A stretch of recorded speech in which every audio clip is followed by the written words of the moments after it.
93,000 ہمارا کڑیل جوان قیدی بنے. وہاں کے عوام کیوں آخر اس درجے آ گئے کہ اٹھا لو پاندان اپنا، میں باز آیا محبت سے. کوئی کرتوت ہمارے ہیں نا، کوئی جرائم ہمارے. حادثہ مشرقی پاکستان کا سب سے پہلا سبب اسٹیٹس کی بجائے اسٹیٹ ایک ملک مشرقی اور مغربی پاکستان بنانے کا فیصلہ. کسی حساب سے یہ ایک ملک ہے نہیں. 1,000 میل کا فاصلہ دو ملکوں کے درمیان میں سمندر ہوتا کوئی حرج نہیں. انڈونیشیا کے جزیرے ہیں، سمندر ہے بیچ میں. ہاسٹائل ٹیریٹری اور ہاسٹائل سی ہاسٹائل پیدائشی دشمن وہ درمیان میں. انسانی جذبہ بہت بڑی شے، لیکن وہ جذبہ تھا اسلام کے حوالے سے. نعرہ تھا اسلام پاکستان کا مطلب کیا؟ لا الہ الا اللہ. اس جذبے کی ہم نے قیام پاکستان کے فوراً بعد نفی کر دی، اس کا گلا گھونٹ دیا. دوسرے یہ کہ وہاں 2 ہاؤسز جو ہے تجویز کیے گئے، اور اپر ہاؤس میں ہر صوبے کو مساوی، جو بھی عام اصول ہے. مشرقی پاکستان کے لوگوں نے کہا کہ نہیں، اس طرح تم ہمیں اقلیت میں تبدیل کر رہے ہو. اپر ہاؤس میں تو پھر 5واں حصہ ہے ان کا، وہاں تو آبادی کا حساب ہے نہیں. پاکستان کی سرکاری زبان کیا ہو، اردو ٹھوسنے کی سب سے بڑی غلطی کی، اور ہماری ٹاپ کی قیادت اس غلطی کی ذمہ دار ہے. اس کا مطلب یہ ہے کہ کوئی حالات کا صحیح اندازہ نہیں ہے. اس لیے کہ مسلم لیگ پارٹی تھی نہیں، وہ تو تحریک تھی. تحریک کا کام ہی یہ ہوتا ہے کہ ایک دفعہ مقصد حاصل ہوا اس کے بعد ختم. تحریک کا تو اصول ہے یہ. کانگریس پارٹی تھی، آج تک اس کی حکومت چل رہی ہے. کوئی تھوڑا سا عرصہ آ گیا جنتا دل اور یہ اور وہ، کانگریس ہے. اکثریت کو تو آپ نے غیر مؤثر کر دیا، فوج کی حکومت ہو گئی. اور پھر جو ان کے فیکٹس اینڈ فگرز آتے تھے، ہماری کل آمدنی کا اتنا بڑا حصہ فوج پر خرچ ہوتا ہے. فوج ساری مغربی پاکستان کی ہے، تو پیراسائٹ ہیں یہ ہماری آمدنی کے اوپر. یہ کھاتے ہیں، کماتے ہم ہیں. کاش کہ صدر ایوب صاحب پاکستان کے ڈیگال بن گئے ہوتے. ڈیگال نے الجزائر میں ریفرینڈم کرایا، بھائی رہنا چاہتے ہو ہمارے ساتھ یا نہیں رہنا چاہتے جاؤ بھائی. کاش میں صرف کہہ رہا ہوں یحییٰ خان نے جب معاملہ کیا تھا، الیکشن کا اعلان کیا ہے، کاش کہ وہ مغربی پاکستان کا 1 یونٹ ختم نہ کرتا. 93,000 اس ہندو کے قیدی، اور کہاں مدھیہ پردیش سینٹرل انڈیا تک ٹرکوں کے اندر لاد کر بھیڑوں بکریوں کی طرح آپ کے فوجی لے جائے گئے ہیں. اس ہندو قوم جس پر حکومت کی. کہا اندرا گاندھی نے we have avenged over 1000 years defeat. نئے صوبے بنائیے، نئے نام رکھیے. کہیں ہندوستان میں تامل ناڈو نام سے کوئی صوبہ تھا؟ اکثریت وہاں کے صوبوں کے نام بدل چکے. آندھرا پردیش کہیں تھا دنیا میں؟ تامل ناڈو کہیں تھا دنیا میں؟ سب صوبے بدل گئے. بہرحال اگر آپ ایک ملک کی وحدت کو قائم رکھنا چاہتے ہیں تو ان چھوٹے صوبے چھوٹے، اور انہیں زیادہ سے زیادہ آٹونومی دیجیے خدا کے لیے. ورنہ یہ جو کچھ ہو رہا ہے، کچھ مفاد پرست طبقات ہیں. آپ نے 1 یونٹ بنایا، لیکن یہاں کا جو پنجابی سرمایہ دار تھا لاہور کا خاص طور پر، اس نے وہ بے ایمانی کی ہے. اس نے پنجاب کو یہاں جو ہے 1 یونٹ کا دارالخلافہ بنایا. اس سے بڑی بے ایمانی کوئی ہو سکتی؟ ہندوؤں نے امرتسر میں 1 اینٹ نہیں رکھی پاکستان بننے کے بعد، آزادی کے بعد. صوبائی دارالحکومت بنایا چندی گڑھ پہاڑوں میں جا کر. اور آپ پورے پاکستان کا ایک صوبہ بنا کر اور صدر مقام بنا رہے ہیں لاہور شریف کو. کس حساب سے صحیح ہے؟ جغرافیہ کے حساب سے صحیح نہیں، ڈیفنس کے حساب سے صحیح نہیں، لسانی اعتبار سے صحیح نہیں. آپ ملتان بناتے، ڈیرہ غازی خان بناتے، ہر اعتبار سے وہ مرکز تھا. لسانی اعتبار سے مرکز. سرائے کی زبان پر آ کر پنجابی، پوٹھوہاری، بلوچی، سندھی ساری زبانیں مکس ہوتی ہیں. اگر تو کوئی قومی سوچ ہو پھر ڈیفنس کے اعتبار سے انڈیفینسیبل ہے یہ شہر، آپ کے ڈیفنس، سائنس آف ڈیفنس کے اعتبار سے انڈیفینسیبل ہے، اس کا کوئی بچاؤ ممکن نہیں۔ معزز حاضرین اور مہمانان گرامی، میرا یہ خیال ہے کہ اس بات پر وقت صرف کرنے کی ضرورت نہیں ہے کہ سقوط ڈھاکہ یا سقوط مشرقی پاکستان پوری دنیا کی تاریخ کے اعتبار سے بھی اہم واقعات میں سے ہے۔ خاص طور پر امت مسلمہ کو 20ویں صدی عیسوی کے نصف آخر میں اور 14ویں صدی ہجری کے ربع آخر میں جن دو عظیم ترین صدمات سے دوچار ہونا پڑا، ان میں سے ایک سقوط ڈھاکہ ہے۔ پہلا 1967 کی عرب اسرائیل جنگ، یروشلم پر یہودیوں کا قبضہ، مصر، شام، شرق اردن کی شرمناک شکست، اسرائیل کی عظیم توسیع۔ 1967 میں یہ حادثہ پیش آیا، امیین، اس امت کے دو حصے ہیں، امیین یعنی عرب،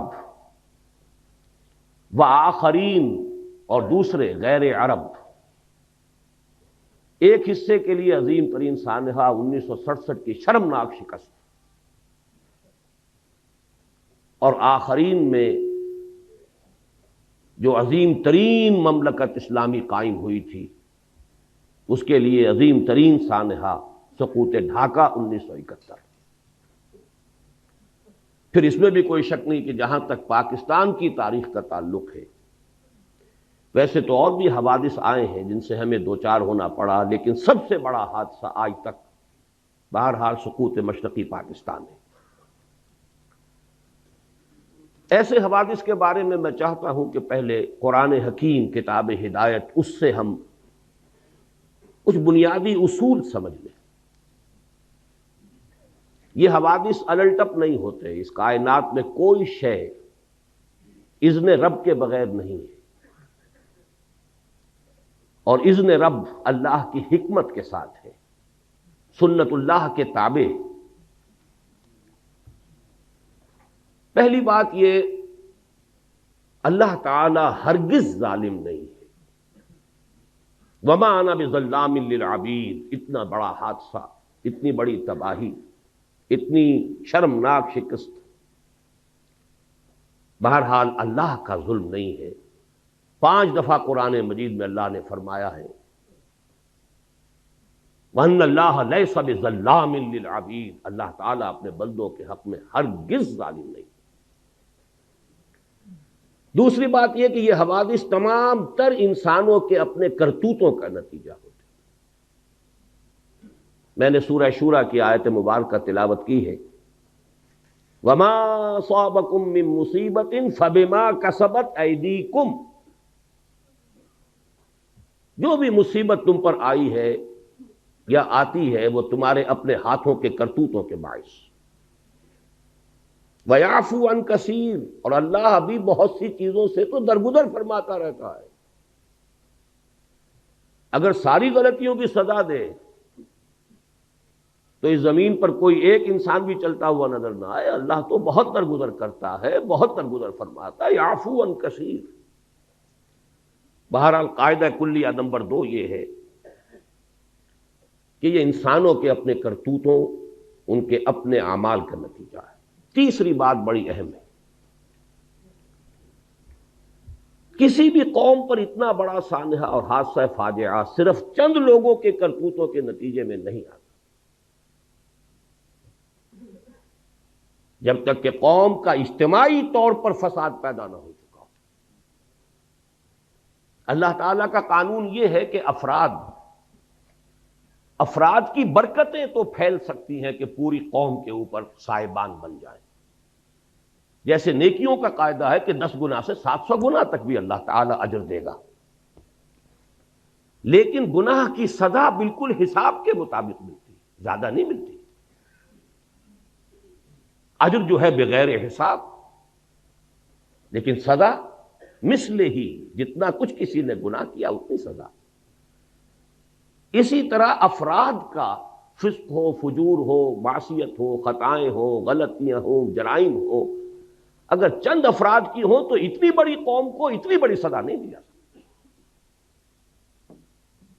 در حقیقت یہ معتدل تعداد میں، اور جب تک کہ اجتماعی سطح پر وہ غلطیاں نہ ہو رہی ہوں، قوم کی ایک عظیم تعداد نے اگر اس کے اندر اپنا کردار ادا نہ کیا ہو تو اتنے بڑے حوادث رونما نہیں ہو۔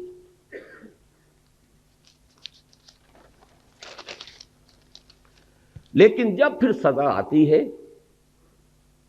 تو چوتھا قانون یہ ہے کہ پھر گیہوں کے ساتھ گھن بھی پستا ہے۔ واتقوا فتنة لا تصيبن الذين ظلموا منكم خاصة، ڈرو اس عذاب سے، اس پکڑ سے، اس سزا سے۔ جب اجتماعی فساد ہو گیا تو جو لوگ فساد میں خود ملوث نہیں ہیں وہ بھی مجرم ہیں، انہوں نے روکا کیوں نہیں؟ لہذا پھر جب سزا آتی ہے تو پھر اس میں وہ چاہے وہ گناہ میں اور اس جرم میں شریک نہیں بھی تھے بالفعل، واتقوا فتنة لا تصيبن الذين ظلموا منكم خاصة۔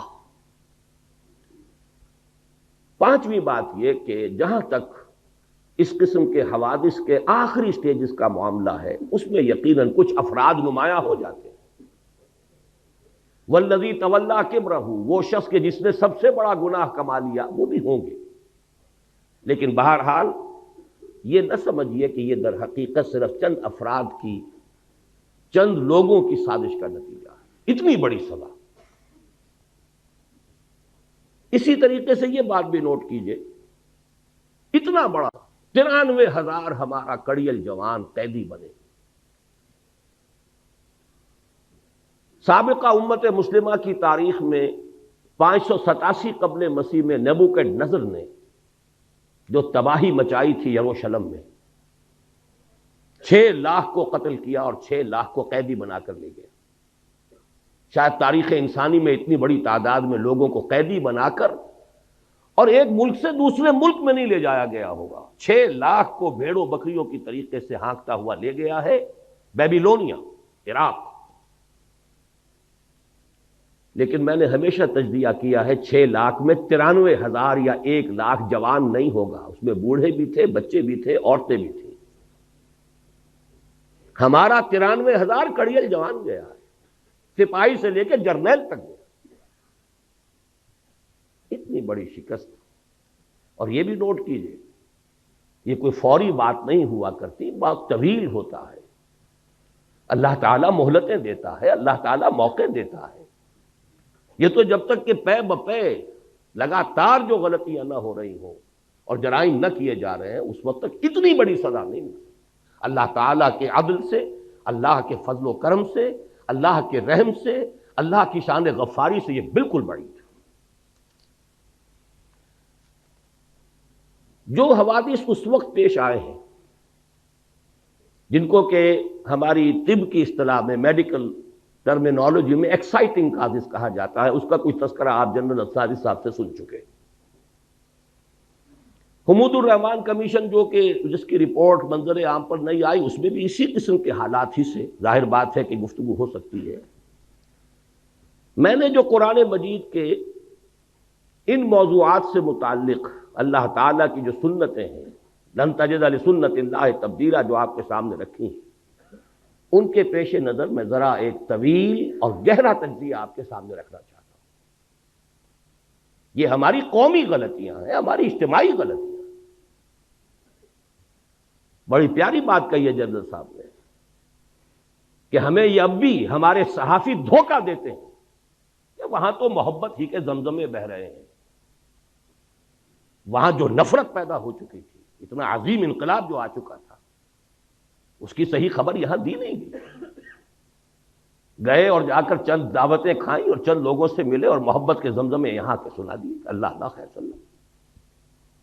نفرت کی یہ انتہا، رونگٹے کانپ اٹھ کھڑے ہو رہے ہیں، آدمی کا دل لرز جاتا ہے۔ اور اتنا بڑا انقلاب، سن 46 میں 95% سیٹیں مسلم لیگ لے رہی ہے، اور کل 8 برس سن 54 کے الیکشن میں 300 میں سے 10 سیٹیں 290 گئی. کچھ تو ہوا ہے، کوئی قیامت تو بپا ہوئی ہے. یہ انقلاب عظیم کہاں سے آ گیا؟ جس شہر میں مسلم لیگ کی تاسیس ہوئی 1906 میں، کتنا بڑا پروونس یونائٹڈ بنگال، اور طویل ترین عرصے تک مسلم لیگ کی منسٹری رہی. وہاں کے عوام کیوں آخر اس درجے آ گئے کہ اٹھا لو پاندان اپنا، میں باز آیا محبت سے؟ کوئی کرتوت ہمارے ہیں نا، کوئی جرائم ہمارے ہیں. اگر ان کو نہیں سمجھیں گے تو آئندہ بھی تاریخ اپنے آپ کو دہرائے گی. اسی لیے میں نے آیت سنائی ہے آپ کو. خصوصی میں نے ریکویسٹ کی تھی کہ یہ سورہ بنی اسرائیل کا پہلا رکوع یہاں پڑھا جائے، لیکن کریں کیا، زبان یار من ترکی و من ترکی نمی دانب. آپ کو کیا پتا کہ کیا پڑھا گیا اور کیا آپ نے سنا؟ عسیٰ ربکم ان یرحمکم وان عدتم عدنا. تمہارا رب تم پر رحم کرنے کے لیے تیار ہے، لیکن اگر تم نے پھر وہی روش اختیار کی، ہم پھر وہی کچھ کریں گے. یہ قانون ہے اللہ کا. عسیٰ ربکم ان یرحمکم. اپنے لچھن درست کرو، اپنے اعمال صحیح کرو تو ہم رحم کریں گے. عسیٰ ربکم ان یرحمکم وان عدتم عدنا. پھر اعادہ کرو گے، پھر وہی کچھ کرو گے، ہم بھی وہی کچھ کریں گے جو ہم نے پہلے کیا. وہی سزائیں ملیں گی، اس سے بڑے پیمانے پر ملیں گی. اور یہ تو دنیا کی سزا ہے. وَجَعَلْنَا جَهَنَّمَ لِلْكَافِرِينَ حَصِيرًا. ابھی تو آخرت میں جہنم ہم نے تیار کی ہوئی ایسے ناہنجاروں کے لیے. بہرحال اب ذرا حوصلہ کیجئے کچھ غلطیوں کے اوپر گفتگو کو سننے کے لیے. اس میں ہماری قیادت عظمیٰ پر بھی تنقید آئے گی. ہماری قیادت عظمیٰ کوئی معصومین پر مشتمل نہیں تھی، اور آج جبکہ 50 برس ہونے کو آ رہے ہیں، اب ہمیں اتنا بالغ ہونا چاہیے کہ ہم ان کی خطاؤں پر بھی نگاہ ڈال سکیں، سمجھ سکیں. معصومیت خاصہ نبوت ہے، نبوت ختم، معصومیت ختم. حادثہ مشرقی پاکستان کا سب سے پہلا سبب، اس کی غلطی کی بنیاد 1946 میں ڈالی گئی، جب 1940 کے ریزولوشن میں ترمیم کر کے اسٹیٹس کی بجائے ایک ملک مشرقی اور مغربی پاکستان بنانے کا فیصلہ ہوا. کسی حساب سے یہ ایک ملک ہے نہیں. 1000 میل کا فاصلہ دو ملکوں کے درمیان میں سمندر ہوتا کوئی حرج نہیں. انڈونیشیا کے جزیرے ہیں، سمندر ہے بیچ میں. ہاسٹائل ٹیریٹری، اور ہاسٹائل سی ہاسٹائل پیدائشی دشمن وہ درمیان میں. لیکن ہے کیا اصل مسئلہ؟ کیا اتنی بڑی خطا کیسے ہوگی؟ اصل بات سمجھیے، مسلم لیگ کبھی بھی کوئی منظم جماعت نہیں تھی، یہ صرف ایک تحریک تھی. اور تحریک میں جذبات کا غلبہ ہوتا ہے، ہوش پر جوش غالب ہوتا ہے. عوامی تحریک کے لیے دو چیزیں چاہیے. کوئی عوامی احساس، وہ احساس تھا مسلمانان ہند میں کہ ہندو ہمارے ساتھ انصاف نہیں کرے گا، ایکسپلائٹ کرے گا، دبائے گا، انتقام لے گا 800 برس یا 1000 برس کی غلامی کا. کوئی زبردست لیڈر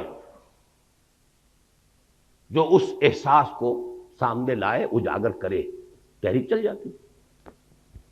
قائد اعظم یقیناً بہت بڑے لیڈر تھے، اس میں کوئی شک نہیں. سن 37 کے بعد سے چارج لیا ہے، اسے تحریک بنا دیا.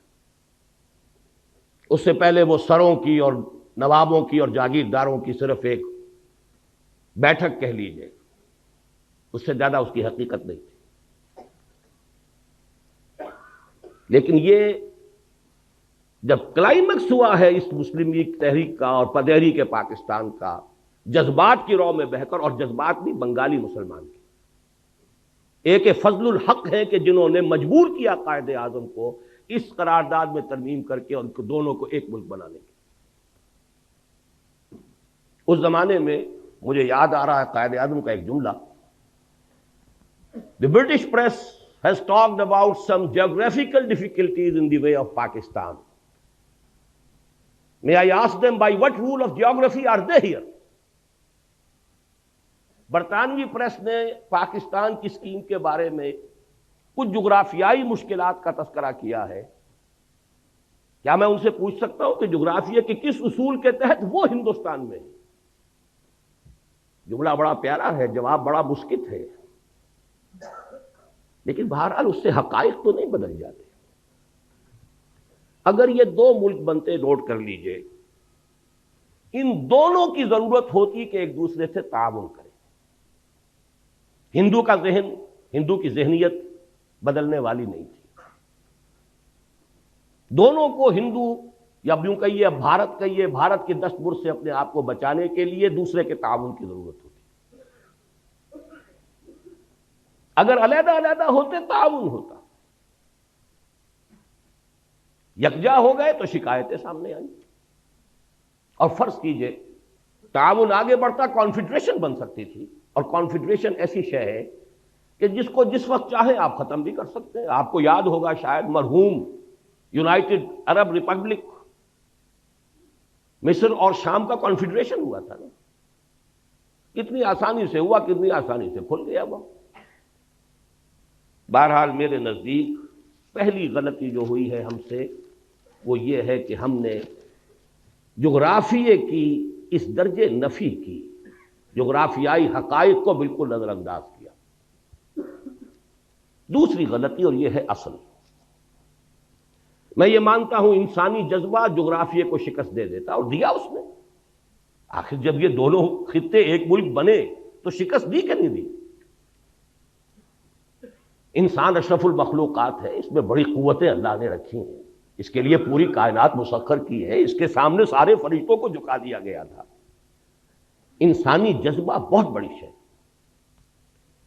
لیکن وہ جذبہ تھا اسلام کے حوالے سے. نعرہ تھا اسلام، پاکستان کا مطلب کیا؟ لا الہ الا اللہ. اس جذبے کی ہم نے قیام پاکستان کے فوراً بعد نفی کر دی، اس کا گلا گھونٹ دیا. اے باد صبا ای ہما آوردہ تست. ہونا یہ چاہیے تھا کہ فوری اعلان ہوتا کہ یہاں پر یہ اسلامی ریاست ہوگی، یہاں نظام خلافت ہوگا. اور اس سے بھی آگے بڑھ کر یہ تو پین اسلامزم کی طرف پہلا قدم ہے. آپ کو یاد ہوگا گاندھی نے بڑے ممیاتے ہوئے ایک دفعہ قائد اعظم سے بات کی تھی. آپ کے پاکستان کا مطلب پین اسلام تو نہیں؟ کانپتا تھا ہندو پین اسلام کے تصور سے کہ یہ تو پہلا قدم ہے، عالم اسلام کہاں سے کہاں جائے گا. یہ ہم نے دونوں کی نفی کر دی. چاہے مسلم لیگ کی قیادت، دیکھیے نیتوں کا حال اللہ جانتا ہے، ہم نہیں جانتے. ہو سکتا ہے کہ مسلم لیگ کی قیادت اپنے ذہن میں، اپنے دل میں خالص اسلامی نظریات رکھتی ہو، اور یہ صرف مصلحت وقت کا تقاضا سمجھا ہو کہ اس وقت پوری دنیا میں پوری دنیا کو دشمن نہ بنا لیا جائے. بہرحال ہم نے چاہے مصلحتاً کیا ہے، چاہے یہ کہ ہمارا نظریہ ہی یہ تھا، واللہ عالم، کیا یہ ہے کہ ہم نے دنیا کے سامنے پاکستان کو انٹروڈیوس کرایا ہے ایک سیکولر جدید مغربی ریاست کی حیثیت. چنانچہ اس کا پہلا وزیر قانون ایک ہندو اور پہلا وزیر خارجہ ایک قادیانی. اصل بات یہ ہے، 100 غلطیوں کی ایک غلطی ہے. آخر لوگ پاگل تو نہیں ہیں، کودن تو نہیں ہے، احمق تو نہیں ہے. ہر چیز کا ایک نتیجہ نکلتا ہے. اگر وہ پاکستان کا مطلب کیا لا الہ الا اللہ، اس نے پورے ہندوستان کے مسلمانوں کو گیلوینائز کر دیا تھا، آگ بھر دی تھی، تو بہرحال ان چیزوں سے اوس بھی پڑی ہے، جذبات ٹھنڈے پڑے، جوش و خروش ختم، اسٹیم آؤٹ. پاکستان کی ہم نے اس پوری تحریک کی نفی کی. میں پھر کہہ رہا ہوں، نیت کا معاملہ اللہ جانتا ہے، مصلحت کے تحت بھی ہو سکتا ہے، لیکن اس مصلحت کا نتیجہ بہت ہمارے حق میں خطرناک اور خوفناک نکلا۔ وہ جملہ قائد اعظم کا very soon Muslims will cease to be Muslims and Hindus will cease to be Hindus. Not in the religious sense, because religion is the private affair of the individuals, but in the political sense. پوری تحریک پاکستان کی نفی ہے۔ اگر یہ secularism نہیں ہے تو سیکولرزم اور کس بلا کا نام ہے؟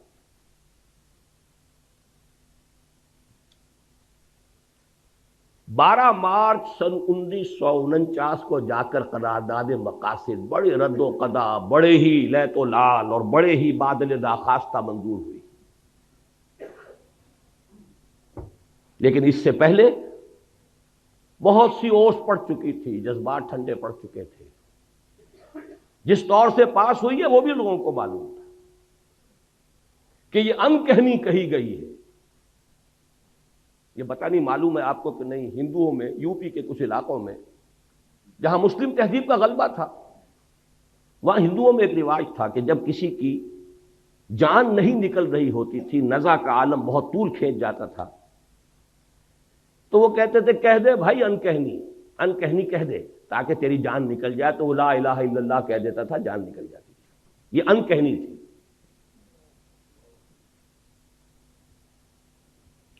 لیکن اس کا جو دوسرا بہت بڑا نتیجہ نکلا، پہلی بات تو یہ ہے نتیجے کے اعتبار سے یہ بہت بڑا نتیجہ ہے، لیکن دوسرا کانسٹیٹیوشنل جو ہمارا مسئلہ ہے اس کے اعتبار سے جو عظیم نتیجہ اس کا برآمد ہوا، ویسٹرن ڈیموکریٹک نارمز، پرنسپلز، اصول کیا ہے؟ ان اصولوں پر پاکستان کے لیے کوئی دستور بنانا متحدہ پاکستان کے لیے ناممکن تھا۔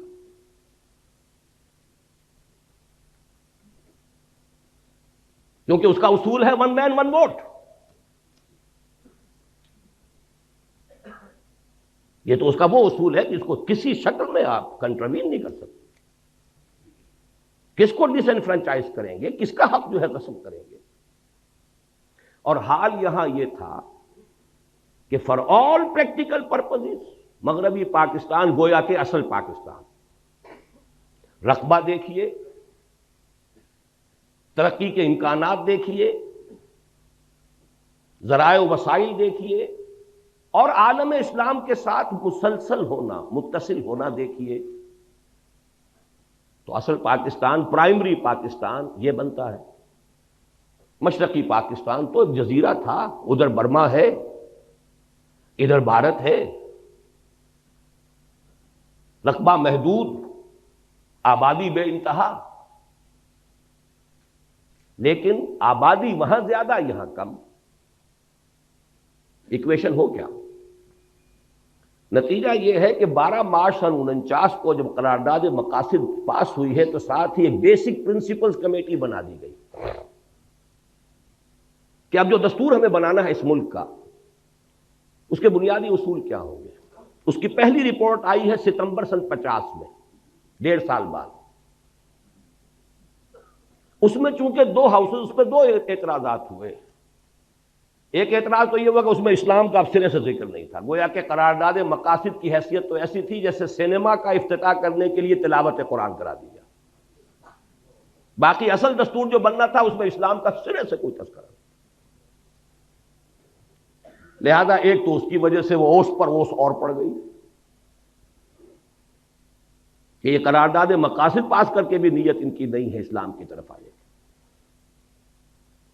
دوسرے یہ کہ وہاں 2 ہاؤسز جو ہے تجویز کیے گئے، اور اپر ہاؤس میں ہر صوبے کو مساوی جو بھی عام اصول ہے، مشرقی پاکستان کے لوگوں نے کہا کہ نہیں، اس طرح تم ہمیں اقلیت میں تبدیل کر رہے ہو۔ اپر ہاؤس میں تو پھر 5واں حصہ ہے ان کا، وہاں تو آبادی کا حساب ہے نہیں، وہ ختم ہوئی۔ اس کے بعد دوبارہ پھر یہ جا کر دسمبر سن 52 میں بیسک پرنسپل کمیٹی رپورٹ پھر آئی، اس میں پیریٹی کی گئی، دونوں ہاؤسز کے اندر مشرقی پاکستان، مغربی پاکستان کے ممبر برابر ہوں گے، اور مغربی پاکستان میں پھر پروپورشنل تمام صوبوں میں آبادی کے پروپورشنل تقسیم ہو جائیں گی۔ مشرقی پاکستان کے لوگوں نے پھر کہا کہ ہماری حق تلفی ہے۔ اب اگر آپ چلنا چاہتے ہیں ویسٹرن ڈیموکریسی پر، یہ جو توق پڑ گیا ہمارے گلے میں ویسٹرن ڈیموکریسی کا، ایک طرف تو سارا جذبہ ختم، دین کی بات ختم، پوری تحریک کا صغرا کبرا ختم، اور دوسری طرف یہ توق جو ہے یہ جس کی وجہ سے کوئی دستور بن ہی نہیں سکتا۔ اور سب سے بڑا مسئلہ یہ تھا کہ اگر ون مین ون ووٹ ہو تو ترازو ہاتھ میں جاتی ہے ہندو کے، 1 کروڑ جو ہندو وہاں تھا، جو زیادہ بیدار، زیادہ منظم، زیادہ سرمایہ دار، زیادہ تعلیم یافتہ، وہ تو اسلامیات پڑھاتے تھے، اسکولوں اور کالجوں میں اسلامیات پڑھانے والے ہندو ٹیچر تھے، جیسے آج امریکہ میں اسلامیات پڑھانے والے بڑی یونیورسٹیوں میں یہودی ہیں، وہ میکگل ہو یا کوئی ہو، جا کر یہودیوں سے پڑھ کر آتے ہیں۔ ڈاکٹر فضل الرحمان صاحب بھی یہودیوں سے پڑھ کر آئے تھے۔ اسی طرح وہاں ہندو تھے، بیدار زیادہ، منظم زیادہ، تعلیم یافتہ زیادہ، سرمایہ دار زیادہ۔ تو گویا کہ اگر ون مین ون ووٹ ہو تو ساری ترازو اس کے ہاتھ میں، کاسٹنگ ووٹ اس کا ہے، ویٹو اس کا کہیے۔ یہ وجہ ہے کہ اس ملک کا کوئی دستور نہیں بن سکا۔ 26 برس گزرے ہیں کہ اس ملک کا کوئی دستور نہیں بنا۔ یہ خلا آخر نتیجے پیدا کرتا ہے کہ نہیں کرتا؟ مجھے یاد ہے جب میں یہاں میڈیکل کالج میں پڑھتا تھا، جمعیت طلبہ کا ناظم اعلیٰ تھا، عزم کے نام سے ایک ہفتے وار 15 روزہ ہمارا رسالہ نکلتا تھا، اس میں مستقل میں نے آخری صفحہ اس کا بڑے سائز پر نکلتا تھا، وہ آخری صفحے کا عنوان ہی یہ ہوتا تھا، خطوط اور مضامین: اس سوچ میں کلیاں زرد ہوئیں، اس فکر میں غنچے سوکھ گئے، آئین گلستاں کیا ہوگا، دستور بہاراں کیا ہوگا۔ یہ شعر موٹا: اس سوچ میں کلیاں زرد ہوئیں، اس فکر میں غنچے سوکھ گئے، آئین گلستاں کیا ہوگا، دستور بہاراں، دستوری بننے میں نہیں آ رہا۔ بہرحال ایک بات نوٹ کر لیجئے، جیسے جنرل صاحب نے فرمایا، دیکھیے باقی جو بھی ہم ہیں، سندھ، پنجاب، سرحد، بلوچستان، ہمارے اندر فرق و تفاوت اتنا نہیں ہے جتنا کہ مغربی پاکستان اور مشرقی پاکستان کے لوگوں میں تھا۔ وہاں تو سرے سے کوئی قدر مشترک سوائے مذہب کے ہے ہی نہیں۔ زبان لے لیجئے، لباس لے لیجئے، ایٹنگ ہیبٹس لے لیجئے، کلچر، جس شے کا بھی نام لے، یہاں کی عورتوں کا لباس اور وہاں کی عورتوں کا لباس، پٹھان اور بلوچی عورت تو یہ سمجھے گی، بنگالی عورت مسلمان عورت ہو کہ یہ تو ننگی ہے۔ اب وہاں تو اسلام کا رشتہ تھا، ہم نے اس کی نیگیشن کی، مغربی جمہوریت، اور ہم دوہرے ڈائلیما میں پھنس گئے۔ ایک تو گویا کہ اپنے نیچے سے جڑ بنیاد زمینی ہم نے کھسکا دی، اور نمبر 2 یہ جو ایک ہمارے لیے عقدہ لا ینحل ڈائلیما، دستور بنائے تو کیا بنائے۔ تیسری غلطی، بہت بڑی غلطی، اور یہ اصل میں اس دوسری غلطی میں جو دینی معاملہ تھا اس کا تتمہ ہے، لینگویج پرابلم۔ تحریک مسلم لیگ کے دوران تو اصل میں اردو گویا کہ پاکستان کی زبان اور مسلم لیگ کی زبان، وہ تو اقبال کے جو ظریفانہ کلام ہے بانگ درا میں، اس میں ہے نا،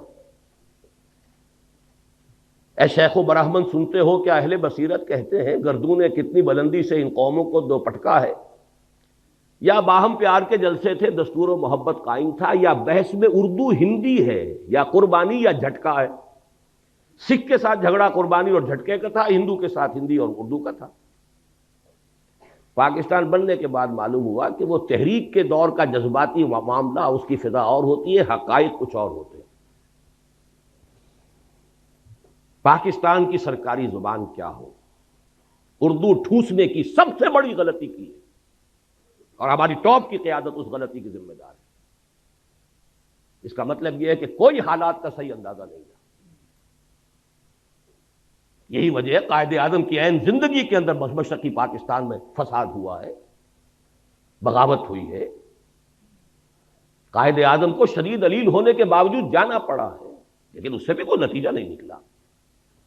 بنگلہ بھاشا، اردو کو امپوز کرنے کا رد عمل، اور اس پاکستان میں بھی سندھی زبان کسی صورت میں اردو کی سپریمیسی گوارا کرنے کو تیار نہیں۔ اچھی طرح سمجھ لیجئے، حقائق سے کبھی بھی آنکھیں چرانا نہیں چاہیے، حقائق کو دیکھنا چاہیے۔ پشتو مان لے گی، بلوچی مان لے گی، پنجابی مانے ہوئے ہی ہے، بلکہ پنجاب کی زبان ہی اردو ہے، یہاں کے کلچرڈ لوگوں کی زبان ہے ہی اردو، لیکن یہ کہ سندھی کبھی تیار نہیں ہے۔ ان کا دعویٰ بھی ہے، بہت قوی ہے، ہماری زبان قدیم ہے، یہ کل کی چھوکری ہے، 300-400 برس سے زیادہ اس کی تاریخ نہیں اردو کی۔ سب سے پہلی تفسیر قرآن مجید کی جو غیر عربی زبان میں لکھی گئی وہ سندھی میں لکھی گئی۔ بہرحال تھے اس ملک کے کچھ ویل وشرز،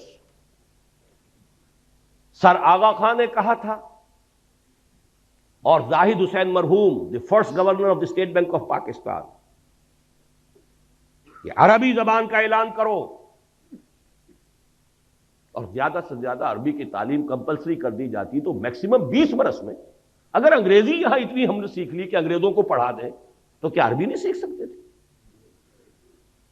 وہ تو بالکل الٹی زبان، وہ بائیں طرف سے لکھنے والی لیفٹسٹ زبان، ہماری زبان رائٹسٹ زبان، ہماری الف با تا عربی کی، فارسی کی، سب کی ایک، اردو کی بھی وہی ہے، پنجابی بھی اسی میں لکھی جائے، وہی الفابیٹس ہیں۔ ہمارے لیے عربی سیکھنا کیا مشکل؟ ہماری دین کی زبان، قرآن کی زبان، رسول کی زبان صلی اللہ علیہ وسلم۔ لیکن یہ کہ وہ دین کا، اول تو چونکہ اس کا رشتہ بھی دین سے جڑتا تھا اور دین ہی سے تو فرار ہو رہا تھا، دین کو تو صرف انفرادی معاملہ بنانا پیش نظر تھا،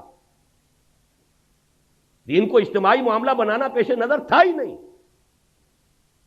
تو عربی زبان کیسے مان لے؟ میں نے دیکھا ہے، جب میں نے چند سال پہلے اندرون سندھ کا دورہ کیا، مجھے کتاب ایک دی گئی تھی جو اسی زمانے میں سندھی ایک اسکالر کی شائع کردہ تھی کہ عربی کو بناؤ، عربی کو ہم لینے کے لیے تیار ہیں۔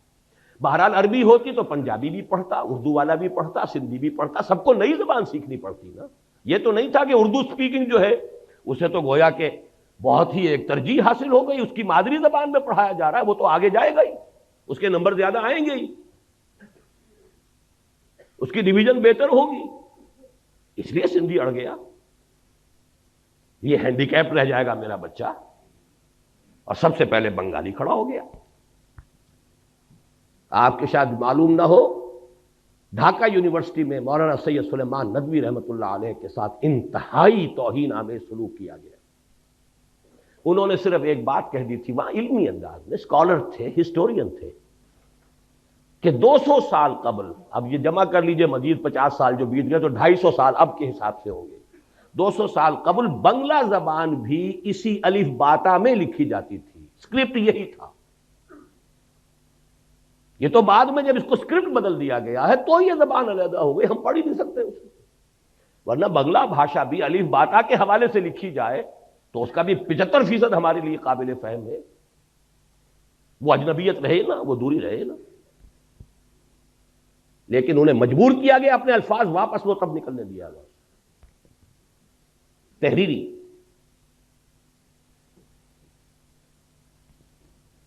چوتھی بڑی غلطی، ان سب چیزوں کا نتیجہ اصل میں کیا نکلا؟ ڈس ایلیوژنمنٹ، ایک لفظ کافی۔ یہ کہاں کا اسلام تھا؟ یہ جا کدھر رہے ہیں؟ ملک بنا کیوں تھا؟ میں بھی مانتا ہوں جو کہا جنرل صاحب نے، ایوریج مغربی پاکستانی کے مقابلے میں ایوریج مشرقی پاکستانی زیادہ مذہبی آدمی،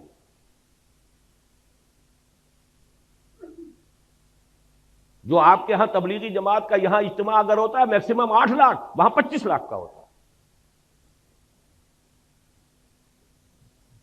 یہی تو وجہ تھی نا کہ مسلم لیگ وہاں بنی، یہی تو وجہ تھی کہ یونائٹڈ بنگال میں کتنے عرصے خواجہ ناظم الدین وزیر اعلیٰ رہے، یہاں تو آپ کے یہاں یونینسٹ جو تھی گورنمنٹ تھی آخری وقت تک، مسلم لیگ کی حکومت یہاں ایک دن کے لیے نہیں بنی، سرحد میں جو ہے آخری وقت تک کانگریس کی حکومت تھی۔ لے دے کے اگر کوئی تھا تو اس پاکستان میں صرف سندھ تھا کہ جہاں مسلم لیگ کی منسٹری تھی، اور وہ بھی کہہ رہا ہے اب اٹھا لو پاندان اپنا۔ یہی دو صوبے تھے، مسلم لیگی صوبے تو یہی تھے، پاکستانی صوبے تو یہی تھے۔ پنجاب میں تو آخری وقت یونینسٹ گورنمنٹ تھی۔ یہ ڈس ایلوژنمنٹ تھا کیا؟ یہ خواب تھا جو کچھ کے دیکھا، جو سنا افسانہ تھا، جذبات پر اوس پڑ گئی۔ باقی چھوٹے چھوٹے فیکٹر اور بہت ہیں۔ ہمارے جو آفیسرز گئے، C S P officers, colonial role کا جو تذکرہ کیا ہے جنرل صاحب نے، ان کا جو ایٹیچیوڈ تھا، اللہ ماشاءاللہ مختلف قسم کے لوگ بھی تھے، لیکن معدود چند، اشاد کل معدوم، اکثر و بیشتر جو ہے نفرت کے ساتھ انہیں دیکھتے تھے۔ یہی معاملہ سندھ میں ہوا ہے، اس کا رد عمل ہوا ہے۔ بہرحال اس کے اوپر جلتی پر جس کو کہتے ہیں تیل، وہ مارشل لا۔ مارشل لا کا مطلب فوج کی حکومت۔ فوج صرف مغربی پاکستان کی ہے، مشرقی پاکستان کا اس میں کوئی حصہ نہیں۔ گویا کہ مغربی پاکستان اب حاکم ہو گیا مشرقی پاکستان پر، اور مغربی پاکستان تو وہ کہتے ہیں تو پنجابی فوج کہتے تھے۔ ہم نے پنجابیوں کا غلام بننے کے لیے یہ پاکستان نہیں بنایا تھا۔ دلیل قوی تھی، کوئی آج رد کر دے اسے۔ ان کے فیکٹس اینڈ فگرز تھے، آخر دشمن تو بیٹھا ہوا تھا، 1 کروڑ ہندو بیٹھا ہوا تھا، انہیں تو سیبوٹاج کرنا ہی کرنا تھا، لیکن ان کے ہاتھ میں ہتھیار تو ہم نے دیے ہیں نا۔ وہ ہندو وہاں تھا، اس کے باوجود پاکستان بنا، despite of them, in spite of them Pakistan بنا۔ لیکن جب آپ نے اپنی منزل ہی بدل دی، اپنا قبلہ کعبہ ہی تبدیل کر دیا، آپ نے اسلام کے بجائے مغرب کی سیکولر جمہوریت کو اپنا اصل اصول قرار دیا، تو ظاہر بات ہے نفی ہو گئی۔ اور اس پر جلتی پر تیل کا کام فوج کی حکومت۔ فوج کی حکومت بھی کیوں آئی سمجھ لیجیے، یہ بھی کوئی اللہ تعالیٰ کی طرف سے عذاب تو نہیں تھا، اس لیے کہ مسلم لیگ پارٹی تھی نہیں، وہ تو تحریک تھی۔ تحریک کا کام ہی یہ ہوتا کہ ایک دفعہ مقصد حاصل ہوا اس کے بعد ختم۔ تحریک کا تو اصول ہے یہ۔ کانگریس پارٹی تھی، آج تک اس کی حکومت چل رہی ہے، وہاں کوئی تھوڑا سا عرصہ آ گیا جنتا دل اور یہ اور وہ، کانگریس ہے، کم سے کم 40 برس تک تو اس کی حکومت چلتی رہی۔ پارٹی تھی، کادرز تھے، ڈسپلن تھا، کانسٹیٹیوشن تھا۔ مسلم لیگ تحریک تھی صرف، اور یہ اس میں کوئی بات نہیں ہے، اس لیے کہ حالات کا کچھ تقاضا ایسا تھا، صورتحال جو ہے وہ اتنی فرصت تھی نہیں کہ اس کی ایک تنظیم کا استحکام کا معاملہ کیا جا سکتا۔ لیکن دی فیکٹ ریمینز، حقیقت کو تو بہرحال ماننا پڑے گا کہ مسلم لیگ ایک پارٹی تھی نہیں۔ قائد اعظم کہتے تھے میری جیب میں کھوٹے سکے، سیدھی سیدھی بات۔ اب اس سے بڑی گواہی اور کس کی درکار ہے؟ لہذا پاکستان بنا، مسلم لیگ تحلیل، تھوڑا عرصہ سول بیوروکریسی نے عیش کیا، اس کے بعد آرمی نے سنبھال لیا سیدھا سیدھا۔ لیکن نتیجہ کیا ہوا؟ ڈس انفرانچائز۔ آپ کا جو جنرل صاحب فرما رہے تھے کہ اکثریت کیوں علیحدہ، اکثریت تو علیحدہ ہو ہی جائے، اکثریت کو تو آپ نے غیر مؤثر کر دیا، فوج کی حکومت ہو گئی۔ اور پھر جو ان کے فیکٹس اینڈ فگرز آتے تھے، ہماری کل آمدنی کا اتنا بڑا حصہ فوج پر خرچ ہوتا ہے، فوج ساری مغربی پاکستان کی ہے، تو پیراسائٹ ہیں یہ ہماری آمدنی کے اوپر، یہ کھاتے ہیں کماتے ہم ہیں۔ اس سے جو آگ لگی ہے اس کا نتیجہ ہے یہ کہ وہ جگتو فرنٹ جو ہے اس نے وہ شکست دی ہے عبرتناک۔ سن 54 میں 300 میں سے 10 سیٹیں مسلم لیگ، 8 برس میں انقلاب عظیم۔ کہاں سن 46 کے اعداد و شمار ابھی آپ جنرل صاحب سے سن چکے ہیں، 46 اور 54 میں کل 8 برس، اور انقلاب عظیم جو ہے وہ پیدا ہو گیا۔ 5ویں غلطی رہی صحیح، جس کو کہتے ہیں آخری کیل ٹھوک دی آپ نے، دارالخلافہ کراچی سے اسلام آباد۔ یہ کاسموپولیٹن سٹی تھا، ساحلی تھا، مشرقی پاکستان کے ساتھ اس کے روابط سمندری اور بحری بھی تھے، وہ سستے تھے۔ ہوائی سفر تو اس وقت تک جو ہے وہ تو بہت ہی کاسٹلی، بہت صرف سرمایہ داروں کی شے تھی۔ آپ نے وہاں سے کیپٹل منتقل کیا، اور بہت سے بڑے مخلص مشرقی پاکستانیوں نے کہہ دیا تھا دس از دی بگننگ، پاکستان کے خاتمے کا یہ نقطۂ آغاز ہے۔ بہرحال نتیجہ یہ نکلا کہ میں بعد آیا محبت سے اٹھا لو پاندان اپنا۔ اور یہ جان لیجئے کہ جذبات کا معاملہ جو ہوتا ہے، جیسے رود کوہی کہتے ہیں ضلع ڈیرہ غازی خان میں اور سندھ کے علاقے میں، پہاڑی علاقے میں سیلاب آتا ہے تو ایک دم نالا بڑی تیزی سے آتا ہے، لیکن تیزی سے ختم بھی ہو گیا، ادھر آیا ادھر گیا۔ تو جذبات کی بات یہی ہوتی ہے، اٹھی ہے یہ آندھی اتر جائے گی۔ اسی لیے وہ جذباتی بات تھی، اور جذباتی بات جو ہے جس تیزی کے ساتھ اٹھی تھی اسی تیزی سے بہہ گئی۔ لیکن آخری اور ہماری ہمالیہ جیسی غلطی کیا ہے، اب اس کو سمجھیے۔ باقی ساری غلطیاں جو ہیں ان کے اوپر جو مہر تصدیق آخری سب ہوئی ہے۔ یہ معلوم ہو چکا تھا سن 54 میں کہ مشرقی پاکستان کی فضا بدل چکی ہے۔ حقائق کو تسلیم نہ کرنا، اممیچورٹی، سیاسی قیادت کا خلا، مسئلے کی حقیقت کو سمجھ کر اس کا حل کرنا، اس کی بجائے طاقت کا استعمال، یہ ہے آخری غلطی جس نے سارے معاملے کو جو ہے اپنے آخری منطقی انداز تک پہنچا دیا۔ تفاصیل آپ سن چکے ہیں،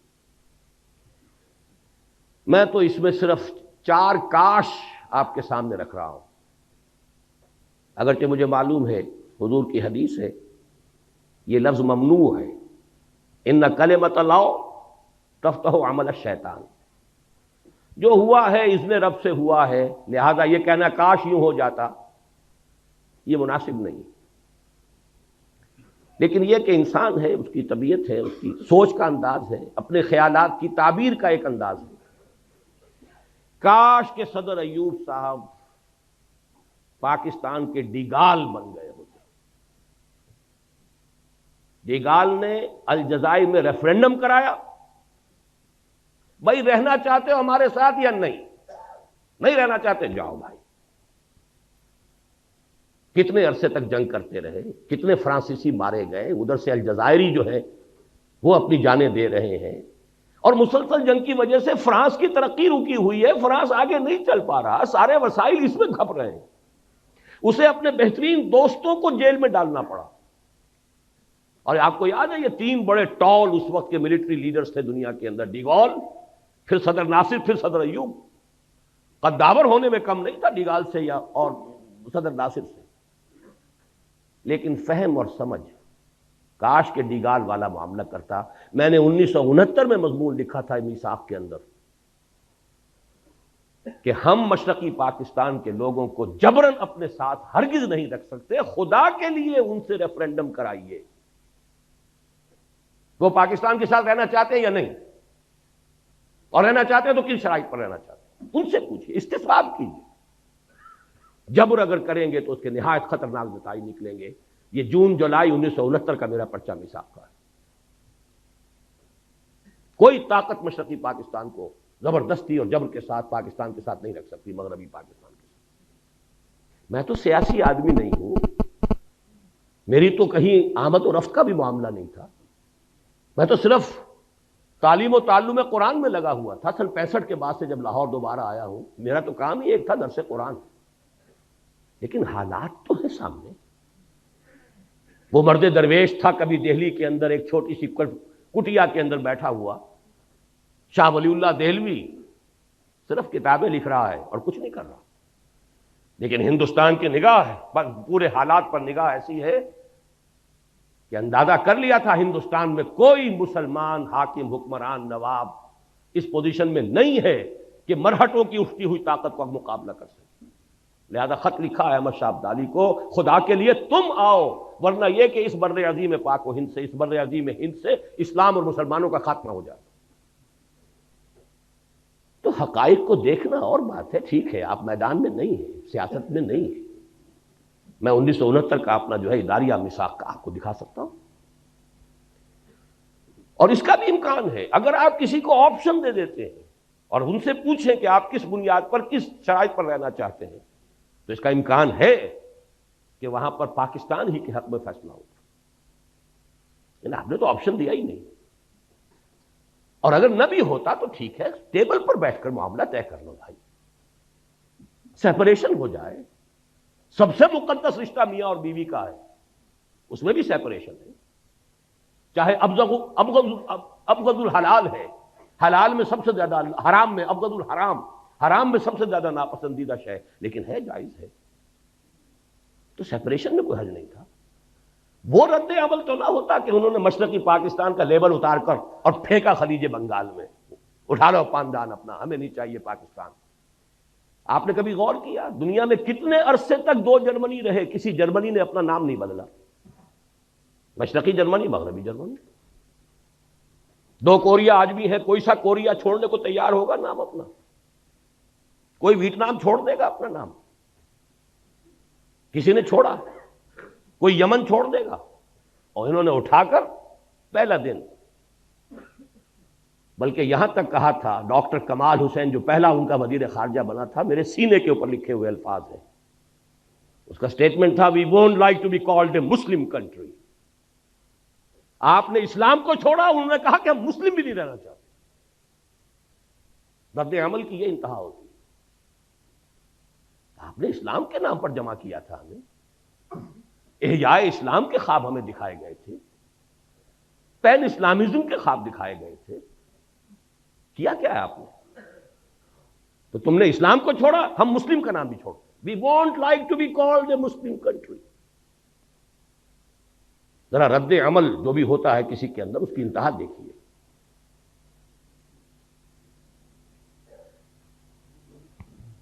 دوسرا کاش کیا ہے؟ کاش کہ نام نہاد ہمارے ہاں کے جمہوریت نواز، مغربی جمہوریت کے، اور وہ صرف دولتانہ کی قبیل کے لوگ نہیں، تمام مذہبی جماعتیں بھی، انہوں نے اسی مغربی جمہوریت کے نام پر مجبور کر کے ایوب خان سے اگرتلہ کیس ختم کروایا. کاش کہ وہ یہ حرکت نہ کرتے. کاش ہی کہہ سکتا ہوں، کیا کہہ سکتا ہوں. کیا امامان سیاست، کیا کلیسا کے شیوخ، سب کو دیوانہ بنا سکتی ہے میری ایک ہوں. یہ ابلیس کا چکر کہ ہم نے خود شاہی کو پہنایا ہے جمہوری لباس، جب ذرا آدم ہوا ہے خود شناس و خود نگر. اور اس شیطان اور ابلیس کی ہو میں ہماری سب مذہبی جماعتیں جمہوریت جمہوریت جمہوریت، اور اس جمہوریت کا اتنا شور. اگرتلہ سازش کیس ختم، مجیب ہیرو بن کر نکلا. کاش کہ ایسا نہ ہوا. کاش، تیسرا کاش حالات جتنے بھی بگڑے تھے، جتنی بھی خرابی تھی، جو بھی صورت ہوئی ہے، بھٹو کا اس میں رول، مجیب کا رول، یہ شخصیتیں پھر کاؤنٹ کرتی ہیں، اس میں کوئی شک نہیں. وہ تو یہ ہے کہ حمود الرحمان کمیشن، اس کی رپورٹ سامنے آئے تو پتہ چلے کس کا کیا رول ہے. کاش، میں صرف کہہ رہا ہوں، یحییٰ خان نے جب معاملہ کیا تھا، الیکشن کا اعلان کیا ہے، کاش کہ وہ مغربی پاکستان کا 1 یونٹ ختم نہ کرتا.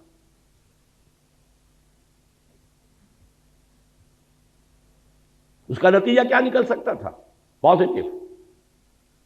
اگر یہ ایک ہوتا یونٹ اور وہ بھی ایک یونٹ، تو اگر 6 نکات پر بھی معاملہ طے ہو جاتا مجیب الرحمان سے، تو قطعاً گھاٹے کا سودا نہیں تھا،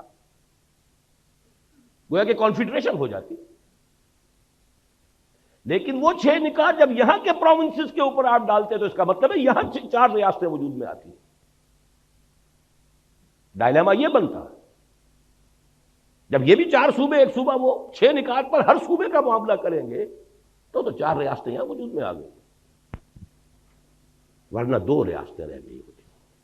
اب جیسا کہ میں نے عرض کیا ہے کہ یہ سب کاش ہے، لیکن جب ہم نے کسی معاملے کے اندر بھی کہیں بھی سمجھداری کا ثبوت نہیں دیا، غلطی پر غلطی ہے، تو پھر شامت اعمال ما صورت نادر گرفت. اب وہ صورت نادر میں بھٹو کو شمار کر لیں، مجیب کو شمار کر لیں، ہے ہماری شامت اعمال. یہ بونے سے لوگ، یہ کردار جو ہوتے ہیں بہت اہم نظر آتے ہیں، ان کی حقیقت وہ نہیں ہوتی اصل معاملات کے اندر. اصل معاملات تو چلے آ رہے ہیں کہاں سے کہاں تک. اے باد سبائی ہم آوردہ تست. لیکن یہ ساری باتیں جو میں نے عرض کی ہیں یہ بھی کچھ عقلی، منطقی، سیاسی، دستوری 100 باتوں کی ایک بات اگر میں آپ سے عرض کروں، قرآن کی تشخیص کیا ہے، کیا ہوا ہمارے ساتھ؟ قرآن مجید کی تشخیص یہ ہے، پس پردہ جو حقیقی سبب ہے، اللہ سے بدعہدی کی سزا ہے جو ملی ہے، اور اس کا دوسرا کوڑا اس سے شدید تر پڑے گا، لا محالہ پڑے گا، لازماً پڑے گا، اگر ہم نے رجوع نہ کیا اور توبہ نہ کی. سورہ توبہ کی 3 آیتیں 75، 76، 77 ایک قانون ہے اللہ کا. منافقین کے بارے میں فرمایا وَمِنْهُمْ مَنْ عَاهَدَ اللَّهُ، ان میں سے کچھ لوگ وہ بھی ہیں جنہوں نے اللہ سے ایک عہد کیا. لَئِنْ آتَانَا مِنْ فَضْلِهِ، اگر اللہ ہمیں اپنے فضل سے نواز دے گا، غنی کر دے گا، دولت مند بنا دے گا، لَنَصَّدَّقَنَّ وَلَنَكُونَنَّ مِنَ الصَّالِحِينَ، خوب صدقہ خیرات کریں گے، صالح بن جائیں گے، نیک بن جائیں گے. فَلَمَّا آتَاهُم مِّن فَضْلِهِ، پھر جب اللہ نے نواز دیا اپنے فضل سے، غنی کر دیا، دولت مند بنا دیا، بخلوا بہ، اب بخل کیا، وتولوا، پیٹھ موڑ لی، وہم معرضون، اعراض کیا، بھول گئے کیا وعدے کیے تھے. کأن لم یدعونا، ایسا ہو گئے جیسے کہ ہمیں کبھی پکارا ہی نہیں تھا. وہ دعائیں گڑ گڑا کر، جیسے جنرل صاحب آئی وٹنس ہے سقوط ڈھاکہ کے، میں آئی وٹنس ہوں تحریک پاکستان کا، ہائی اسکول کے طالب علم کی حیثیت سے صحیح، مسلم اسٹوڈنٹ فیڈریشن کے کارکن کی حیثیت سے صحیح، عیدین میں، جمعے کے اجتماعات میں گڑ گڑا کر دعائیں مانگی، اے اللہ ہندو اور انگریز کی غلامی سے نجات دے، تیرے دین کا بول بالا کرے، تیرے نبی کا دین جو ہے اس کو قائم کرے. پاکستان کا مطلب کیا؟ لا الہ الا اللہ. فلما آتاہم من فضلہ بخلوا بہ وتولوا وہم معرضون. اس کی سزا جو آخرت میں ملنی ہے وہ تو ملنی ہے، دنیا میں جو سزا اللہ نے دی، فَأَعْقَبَهُمْ، عاقبہ عقوبت سے بنا ہے، سزا، فَأَعْقَبَهُمْ نِفَاقًا فِي قُلُوبِهِمْ، اللہ نے سزا کے طور پر ان کے دلوں میں نفاق پیدا کر دیا. یہ ہے قانون اللہ کا جو ہم پر 100% لاگو ہوا.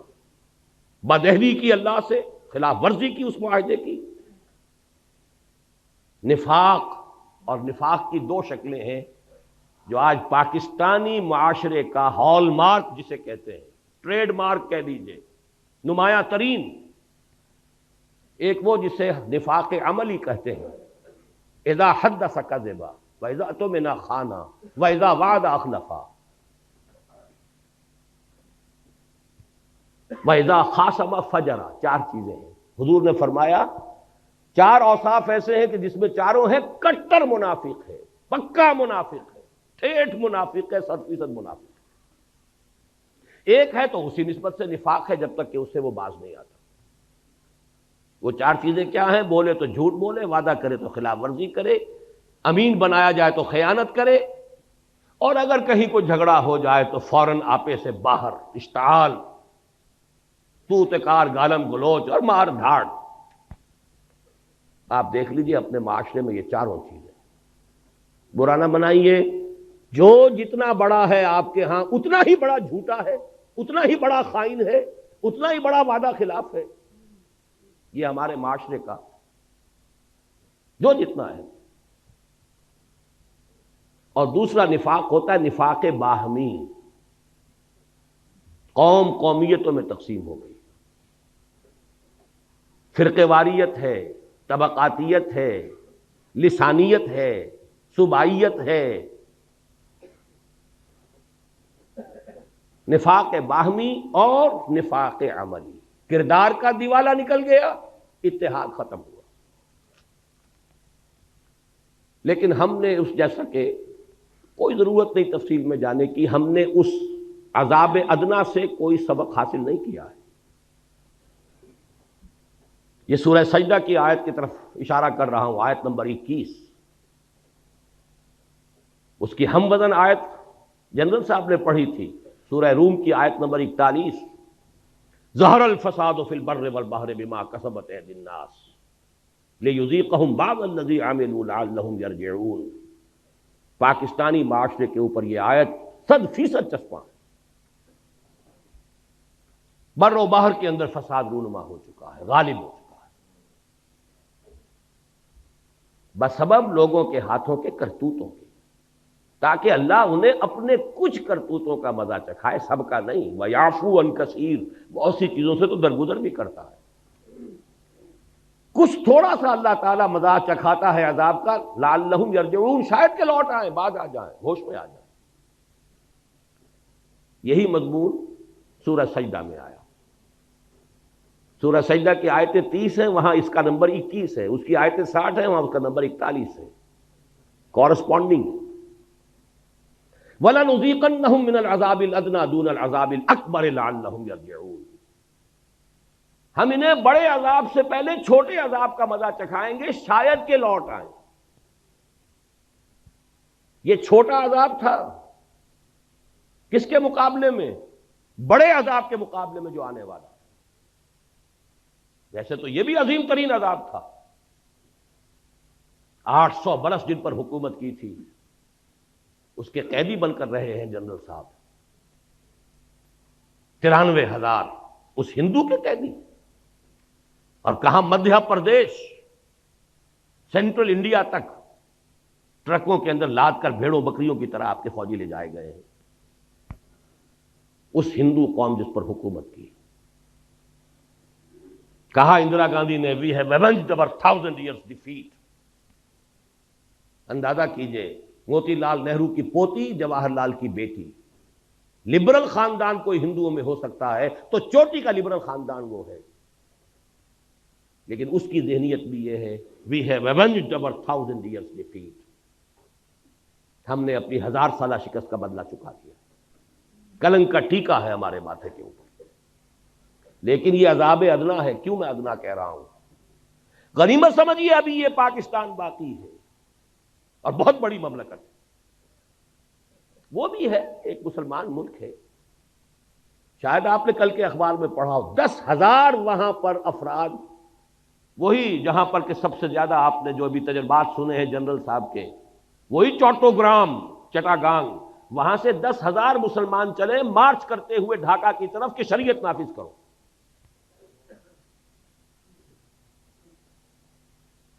اسلام کے معاملے کا معاملہ، وہ تسلیمہ نسرین کے ساتھ جو کچھ انہوں نے کیا ہے، کیا ان کے اندر مذہبی غیرت نہیں ہے؟ بھاگنا پڑا کہ نہیں اس کو؟ جان بچا کر کیسے گئی؟ بہرحال چھوڑیے، غنیمت ہے کہ وہ بھی ابھی ایک ملک ہے، مسلمان ملک ہے۔ لیکن یہ ملک، اب میں یاد دلانا چاہتا ہوں، اصل میں یہ 2 خطوں پر مشتمل پاکستان تو اللہ نے ہمیں بونس دیا تھا، یہ اللہ کا فضل تھا، ورنہ مصور پاکستان نے انویسیج نہیں کیا تھا۔ یہ مصور پاکستان کون ہے؟ علامہ اقبال موجود ہے، ان کا جو خطبہ ہے 1930 کا، جس میں انہوں نے کہا ہے کہ it's the destiny, I feel it's the destiny, یہ تقدیر مبرم ہے کہ ہندوستان کے شمال مغربی علاقے میں ایک مسلمان ریاست قائم ہوگی، at least the north west of India. مشرقی پاکستان کا کوئی تذکرہ نہیں ہے ان کے خطبے میں۔ یہ تو جب آپ نے اتنے بڑے وعدے کیے، جب آپ کے راج کماری سے لے کے در خیبر تک گونجا دیا آپ نے، یا تو کبھی گونجا پاکستان کا مطلب کیا لا الہ الا اللہ کے نعرے سے، یا گونجایا تھا علامہ مشرقی نے چپراس سے، وہ بھی راج کماری سے لے کر اور گیا ہے در خیبر تک۔ لیکن بہرحال اللہ نے دیا، لو، 2 خطوں پر مشتمل لو، ایک نہیں 2 لو۔ لہذا ابھی وہ اصل مصور پاکستان کا اصل پاکستان باقی ہے۔ دوسری بات یہ نوٹ کیجئے، اس بر عظیم ہند میں اصل پاکستان جو بنا تھا وہ یہی تھا، 1206 تک کا پاکستان یہی تھا۔ 712-13 میں آئے ہیں محمد بن قاسم۔ اس وقت کے مغربی پاکستان یا جو وٹ ریمینز آف پاکستان کا جنوبی نصف جو ہے اس وقت مملکت اسلامی میں شامل ہو گیا، شمالی ابھی نہیں ہوا۔ 300 برس کے بعد محمود غزنوی اور پھر غوری، یہ جو اب باقی شمالی ہے مغربی پاکستان یا وٹ ریمینز آف پاکستان کا، یہ اس قلب رو میں آ گیا۔ یہ تو پھر 1206 میں جا کر کہیں دلی پر حکومت قائم ہوئی، تو تاریخ نے آپ کو وہاں پہنچایا ہوا ہے۔ بہت غنیمت سمجھیے، بہت غنیمت سمجھیے، لیکن جو صورتحال ہے وہ یہ کہ ہم نے کوئی سبق نہیں سیکھا۔ مجھے بتا دیں، اور میں یہ نہیں کہتا کسی اور کو دیکھیے، اپنے گریبان میں جھانکیے، آپ کے لیل و نہار، آپ کے روز و شب، آپ کی مشغولیتوں اور دلچسپیوں میں سرے منہ کوئی فرق واقع ہوا ہے؟ کوئی آپ کی زندگی کا نقشہ بدلا ہو، کوئی پرائرٹیز چینج ہوئی ہو، کوئی ترجیحات بدلی ہو، کسی نے حرام خوری چھوڑی ہو، کسی نے سودی معاملہ چھوڑا ہو؟ اپنے اوپر قیاس کر لیجئے، کوئی سبق حاصل نہیں۔ بد سے بدتر، اور یعنی ہے تو اس وقت کے مقابلے میں 100 گنا زیادہ، فحاشی ہے 100 گنا زیادہ، فراڈ ہے، غبن ہے 100 گنا زیادہ، بلکہ 1000 گنا زیادہ۔ کون سی چیز؟ اور نوٹ کر لیجئے، کچھ معاملہ ہے، تقویم ہے اللہ کی، 25 برس کی مہلت اس نے دی تھی۔ شمسی حساب سے تو یہ بنے تھے 24 برس اور 4 مہینے، قمری حساب سے ہو گئے تھے پورے 25 برس، جب ایک کوڑا پڑا ہے آپ کو، اور دوسرے 25 برس مکمل ہونے میں صرف 1 سال اور 2.5 مہینے رہ گئے۔ یہ 23 برس جو ہے، یہ تو ہے وہ شمسی، اللہ کی اور ہماری جو دینی تقویم ہے وہ تو قمری ہے۔ رمضان آنے میں کتنے مہینے ہیں؟ اور 27ویں، 2 بھی کہاں رہ گئے اب؟ 27ویں رمضان کو 49 برس مکمل ہو جائیں گے، پھر 1 سال اور۔ میں وہ سینس آف ارجنسی چاہتا ہوں کہ منتقل کروں۔ دوڑو زمانہ چال قیامت کی چل گیا، وہ دوسرا کوڑا۔ اور یہ آج جمعے میں تقریر کر آیا ہوں مفصل، یہ صورتحال ہماری اس وقت یہ ہے۔ ایک میں نے تمثیل پچھلے جمعے دی تھی، کچھ دنوں سے میرا احساس یہ ہے کہ اس وقت ہمارا حال قومی اعتبار سے ایسے ہے کہ جیسے کسی شخص کو جکڑ دیا گیا اور ہاتھ پاؤں وہ ہلا نہ سکے، کھڑا ہے، لیکن ساتھ ہی دیکھ رہا ہے اپنی آنکھوں سے کہ کوئی اژدہا ہے جو اس کے گرد جو ہے اپنے کوائلز، اپنے بل جو ہے وہ لگا رہا ہے، اور کوئی دیر کی بات ہے کہ ایک دفعہ ذرا اگر وہ تناؤ پیدا کرے گا اور ہڈی پسلی ایک ہو جائے۔ یا کوئی شخص دیکھے آنکھوں سے کہ سیلاب کا پانی چڑھتا آ رہا ہے، اب میرے گھٹنوں تک تھا، اب یہاں تک آ گیا، اب سینے تک آ گیا، اب کوئی دن کی بات ہے، ہل نہیں سکتے ہم۔ وہ ورلڈ بینک اور IMF، وہ ذرائع ابلاغ عالمی سطح پر، یہودیوں کا مالیاتی نظام عالمی سطح پر۔ میں نے پچھلے جمعے کہا تھا، سر سوچئے تو صحیح، کیا نواز شریف مسلمان نہیں ہے؟ مسلمان ماں کا دودھ نہیں پیا ہے؟ میاں شریف کا بیٹا ہے کہ جو تہجد گزار ہیں، جہاں تک سنا ہوتا ہے، یہ خود بھی نمازی ہے۔ کیا بپتا پڑی تھی اسے 2/3 میجورٹی رکھنے کے باوجود، اسلام کے نام پر ووٹ لینے کے باوجود، شریعت کی بالادستی کے لیے دستور میں ترمیم کیوں نہیں کر سکا؟ جبکہ نظر آ رہا تھا کہ میرے سارے الائز چھوڑتے جا رہے ہیں، میری دنیا لٹ رہی تھی اور میں خاموش تھا۔ یہ گئی جماعت اسلامی، یہ گئی JUI۔ کیا اتنا ہی کودن ہے کہ اسے معلوم نہیں ہو رہا تھا کہ یہ میری اپنی سیاسی جو ہے موت واقع ہو رہی ہے، سلو پوائزننگ ہو رہی ہے میری، کیوں نہیں کر سکتا؟ نہیں کر سکتا۔ عالمی قوتوں کا دباؤ ہے، جکڑے ہوئے ہیں آپ، عالمی استعمار ہے، نیو ورلڈ آرڈر ہے، مالیاتی نظام ہے، مہاجنی جکڑ بند کے اندر آپ کسے ہوئے، ہلیں گے کیسے؟ وہاں تو زلزلہ آ گیا تھا کہ انہوں نے بینک انٹرسٹ کو ربا قرار دے کر حرام قرار دے دیا، زلزلہ آ گیا دنیا میں۔ وہ جو پائپ میں چلی آ رہی تھی ایڈ، وہاں پر بھی پاؤں رکھ کر روک دیا گیا۔ بہرحال ایک شکل تو یہ ہے، اور دوسری اس وقت کی شکل یہ ہے جو میں نے آج جمعے میں کہا ہے، ہمارا حال یہ ہے کہ جیسے کوئی جانور یا کوئی انسان کہیں مر رہا ہو، کوئی زخمی پڑا ہوا ہے، ابھی جان ہے، تو گدھ آ کر جمع ہو جاتے ہیں، ابھی نوچتے نہیں، کھسوٹتے نہیں، جب تک کہ جان نکل نہ جائے، کیا پتا ہاتھ اٹھا کے مار ہی دے۔ وہ گدھ ایک طرف کشمیر پر امریکہ کا گدھ منڈلا رہا ہے، اسے سینٹرل ایشیا میں بھی ایک اسرائیل کی ضرورت ہے، عالم عرب کے اوپر اسرائیل اس نے مسلط کر دیا۔ اب تو کیوں لگائے کھڑے ہیں ماننے کے لیے اور سر جھکانے کے لیے، ہار ڈالنے کے لیے؟ اندر خانے سب ڈالے ہوئے تھے پہلے ہی، وہ تو صرف پردے اٹھ رہے ہیں۔ یہاں بھی چاہیے سینٹرل ایشیا میں، پھر شمالی علاقوں پر آپ نے کل کی اگر خبریں نامی اخبار میں جو خبر آئی ہے، ایک ریاست، اسماعیلی ریاست قائم کر کے، پرنس کریم آغا خان اور پرنس فلپ آئے اس لیے تھے پاکستان، ابھی بے نظیر سے کیا طے کر کے گئے ہیں؟ ادھر بلوچستان کے ساحل پر علاقہ دیا جا رہا ہے، ایران کو ٹیکل کرنا ہے، خلیج کے دہانے پر بھی تو بیٹھنا ہے آخر۔ باقی یہ کہ وہ جناح پور ہو، کوئی ہانگ کانگ، کوئی اور سنگاپور، چاہیے نا، یہ وہ گدھ ہیں جو بنلا رہے ہیں، اور یہ رکھتے ہیں ہمیشہ دو options. They don't keep all their eggs in one basket, یا کشمیر میں ہو جائے یا شمالی علاقوں میں ہو جائے، کہیں تو ہو جائے،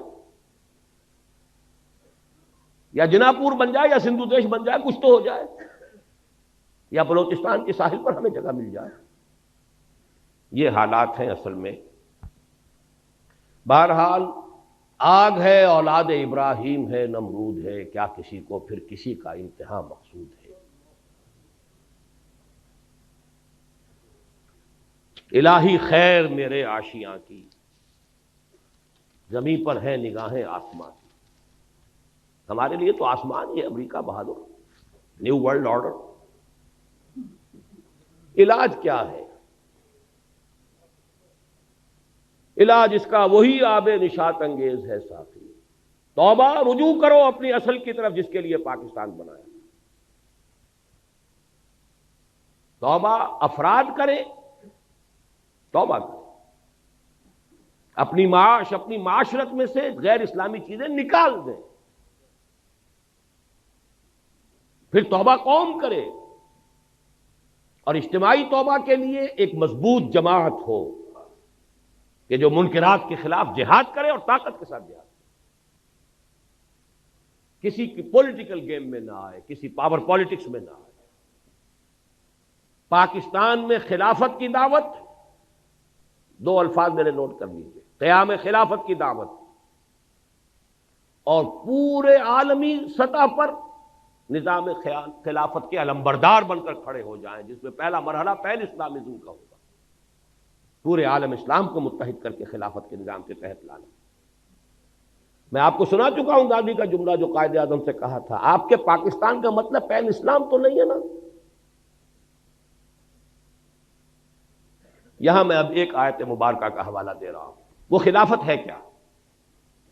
ویسے تو یہاں میں تقریریں کر چکا ہوں، بڑی مفصل تقریریں کر چکا ہوں، اس کا سیاسی ڈھانچہ کیا ہوگا، دستوری ڈھانچہ کیا ہوگا، معاشی ڈھانچہ کیا ہوگا، لیکن امیر جمع ہے احباب درد دل کہہ لے، پھر یاد دلائی کر رہا ہوں۔ ایک آیت میں جدید اسلامی خلافت کا پورا نقشہ موجود، آیت نمبر 59 سورہ نساء، یا ایھا الذین آمنوا اطیعوا اللہ واطیعوا الرسول وَأُولِي الْأَمْرِ مِنْكُمْ فَإِن تَنَازَعْتُمْ فَرُدُّوهُ إِلَى اللَّهِ وَالرَّسُولِ إِن كُنتُمْ تُؤْمِنُونَ بِاللَّهِ وَالْيَوْمِ الْآخِرِ ذَلِكَ خَيْرٌ وَأَحْسَنُ تَأْوِيلًا۔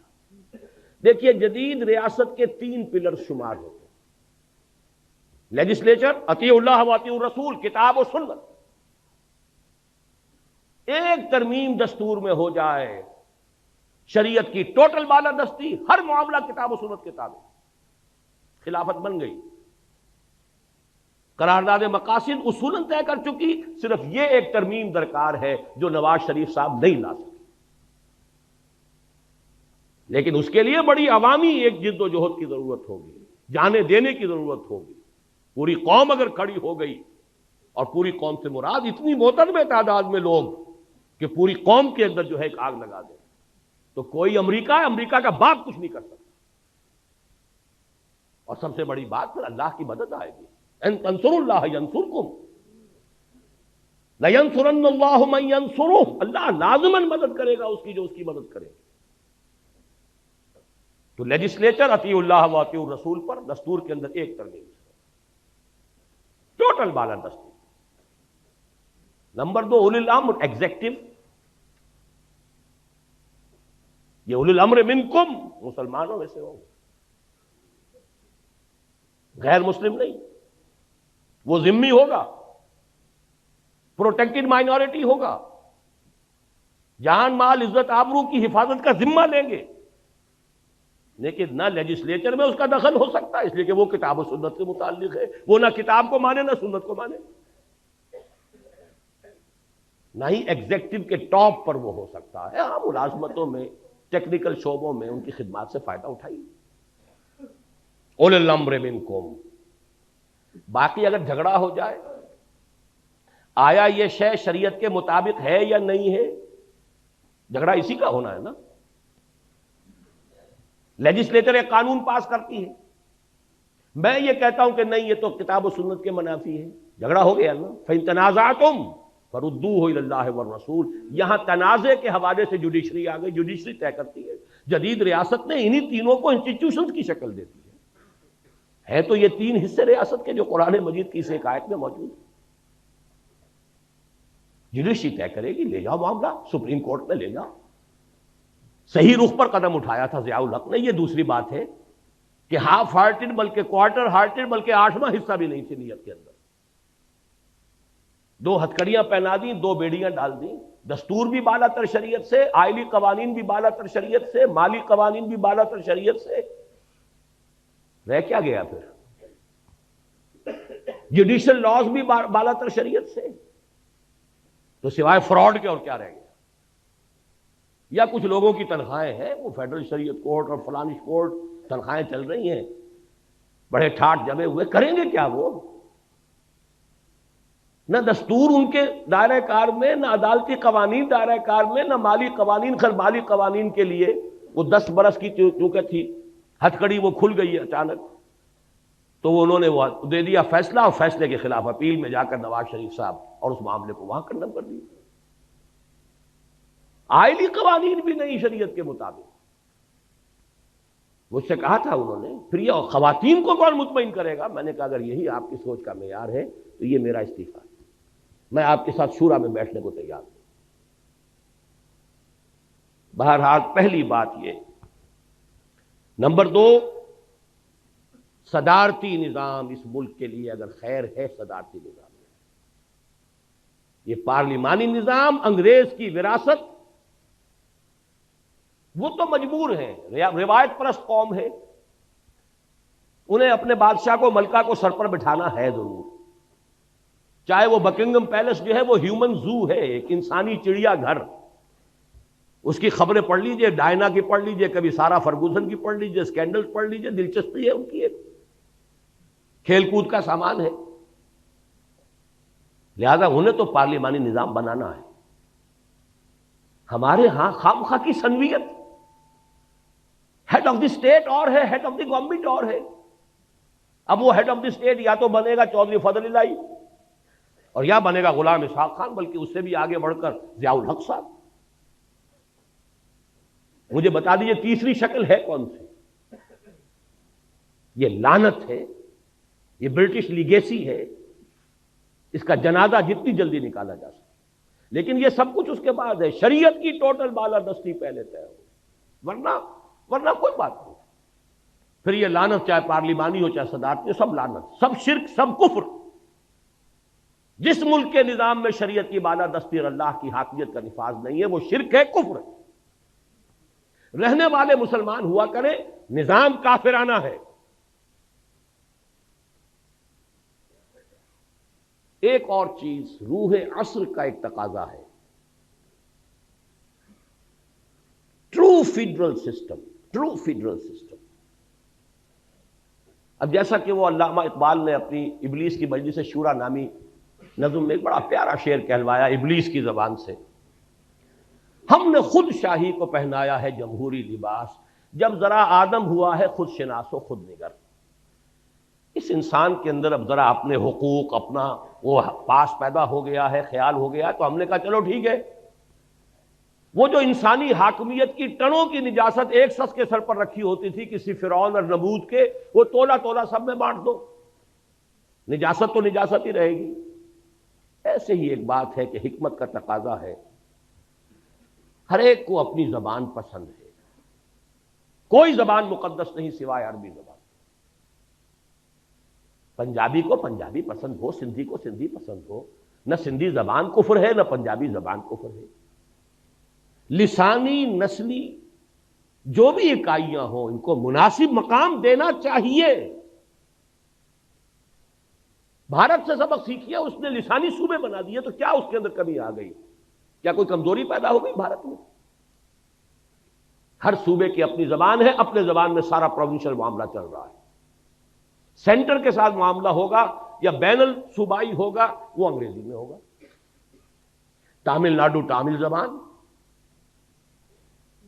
آندھرا پردیش تیلگو زبان، کیرالہ میں ملیالم زبان، بے شمار زبانیں ہیں، کوئی معمولی. تو کون سی قیامت آ گئی؟ 1 کروڑ کی نفری کی اگر کوئی لسانی یا کوئی نسلی عصبیت ہے اسے ایکنالج کرو، give it the due respect, اس کی نفی مت کرو. ہاں اس سے چھوٹی چھوٹی تو ظاہر بات ہے کہاں سے کہاں تک تقسیم ہوگا. زبان تو لاہور سے گجرانوالہ پنجابی بدل جاتی، گجرانوالے سے سیالکوٹ جا کے بدل جائے گی، وہ اور بات ہے. لیکن جو موٹی موٹی تقسیمیں ہیں ان کے مطابق کوئی حرج نہیں ہے.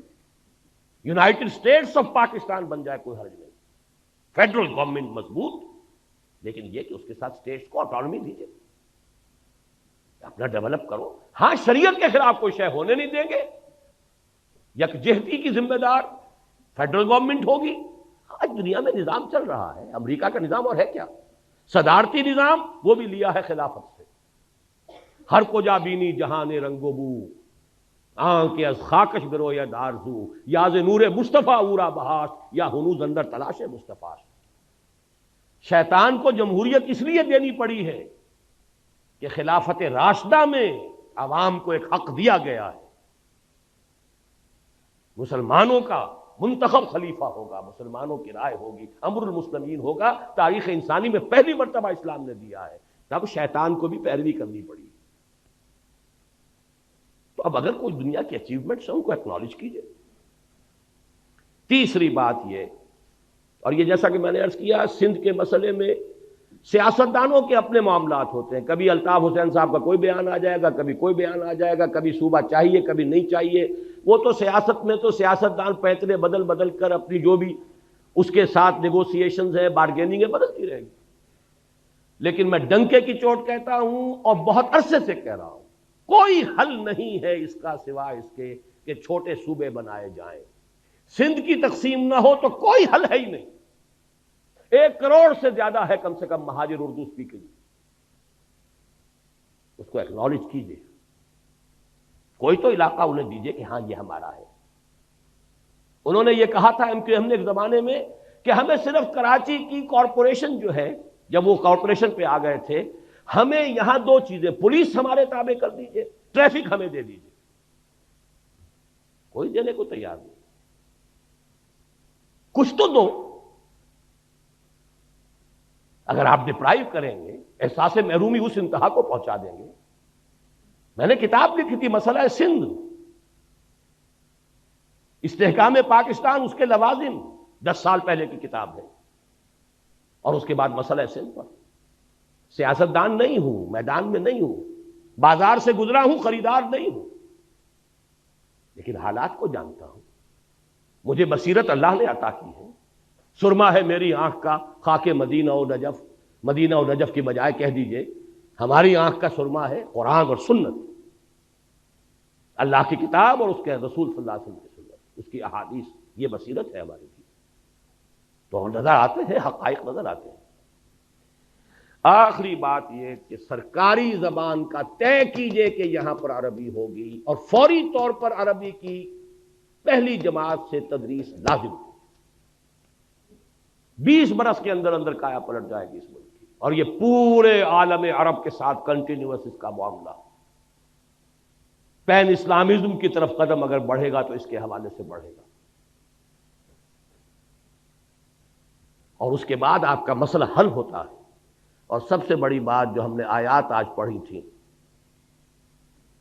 بنی اسرائیل کے بارے میں وہ ساری بحث کرنے کے بعد کیا فرمایا تھا، جو ہم پر بھی 100% راست آتا ہے، عسیٰ ربکم ان یرحمکم. تمہارا رب اب بھی تم پر رحم فرمانے کے لیے تیار ہے. وَإِنْ عُدْتُمْ عُدْنَا، لیکن اگر تم نے پھر وہی روش اختیار کی ہم بھی وہی کچھ کریں گے. وَجَعَلْنَا جَهَنَّمَ لِلْكَافِرِينَ حَصِيرًا، اور جہنم تو ہم نے تیار کی ہوئی ہے کافروں کے لیے، وہ باڑا تیار ہے. ان ھذا القرآن یہدی للتی ہی اقوم. اور اللہ کی رحمت کا دروازہ شاہ درا یہ قرآن ہے. آنا ہے سائبان تلے، یہ قرآن کا سایہ ہے. داخل ہونا ہے رحمت خداوندی میں، یہ شاہ درا ہے، یہ دروازہ ہے. ان ھذا القرآن یہدی للتی ہی اقوم.